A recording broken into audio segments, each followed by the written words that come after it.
Hello guys welcome back my new blog. आज म बिहानै 5 बजीतिर उठेँ।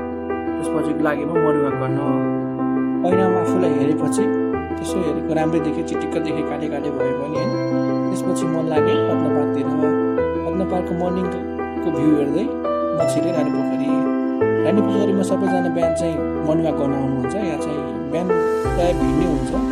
त्यसपछि मर्निङ वाक गर्दा गर्दा म पनि रानी पोखरी कम्तीमा 8-9 राउन्ड घुमेँ। जाँदा थियो पसिना आएन, घुमेको हो है।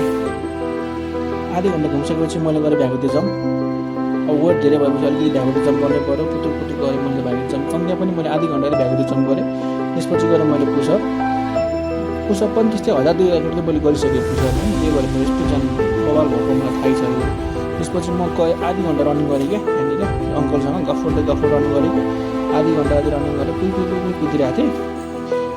कुद्दा अब अफिसमा टाइम पनि हुन्छ।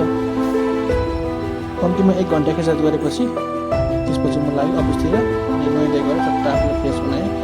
त्यसपछि अलिकति अनुहारमा दल्नै पऱ्यो, लिटपोत गर्ने पनि हुन्छ। अलिकति गोरो हुनु पऱ्यो नि त, हामी कालो मान्छे होइन।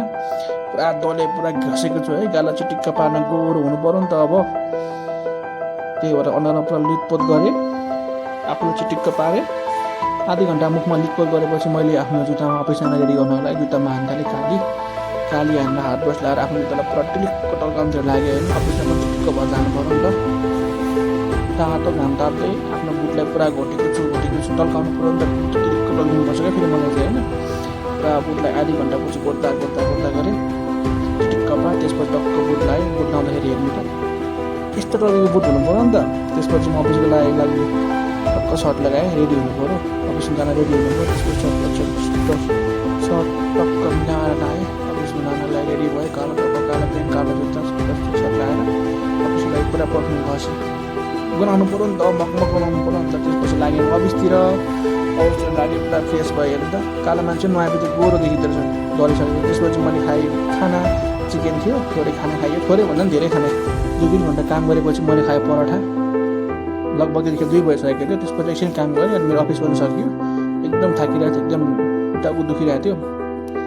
त्यही भएर आज मेरो ब्लग यहीँ सकियो। Thank you so much.